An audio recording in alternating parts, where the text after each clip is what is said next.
Look around you. Look at the people you blame for your current position. Your parents, your boss, the economy, the algorithms, the system. You have built a masterful fortress of excuses to protect one fragile thing, your ego. But tonight, we are tearing the fortress down. If you look closely at every single failure, every missed opportunity, every broken promise, and every dream that died on the vine, you will realize a terrifying truth.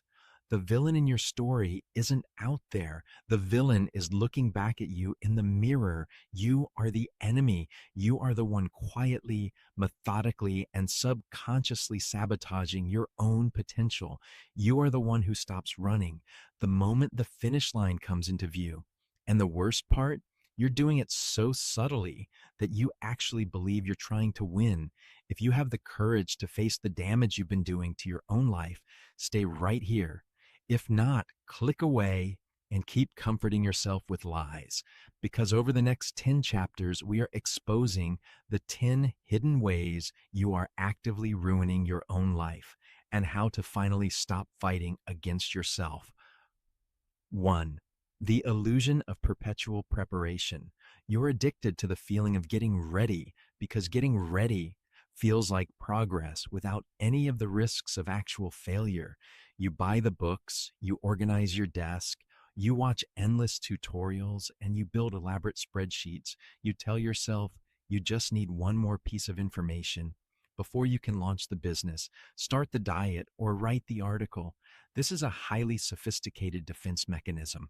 Your brain knows that as long as you are learning, you cannot be judged, rejected, or defeated. But perfectionism is just cowardice in a tailored suit.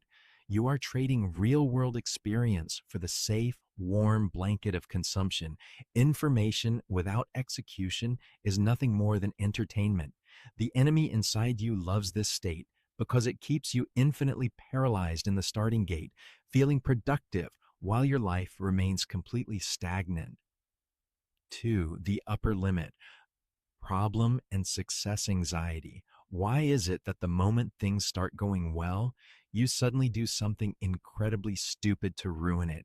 You land a great client and you suddenly forget to reply to their emails.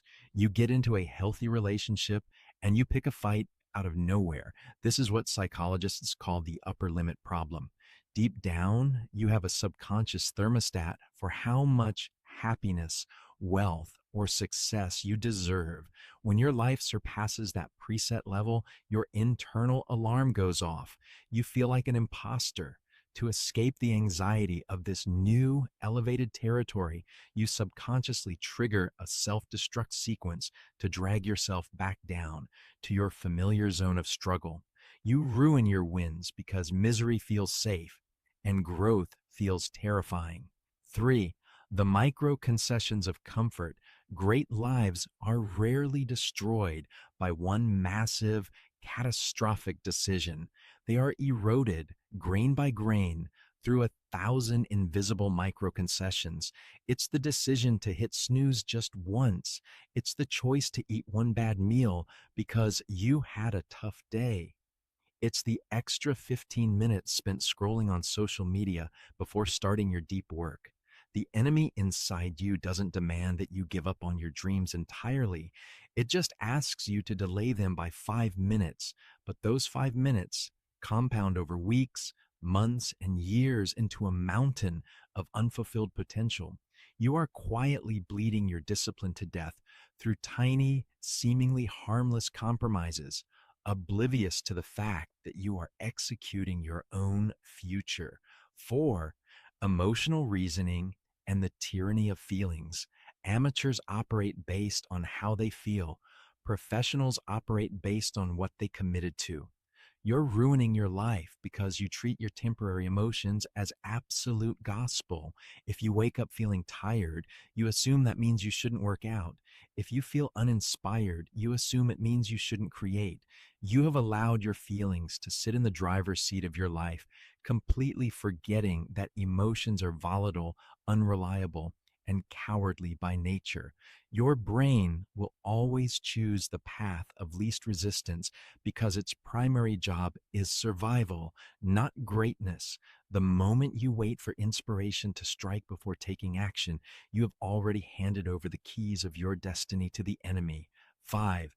Setting up ghost targets. You are constantly moving the goalposts on your own happiness and peace of mind. You tell yourself, once I make this much money, I'll be disciplined. Or once I get past this busy week, I'll finally take care of my health.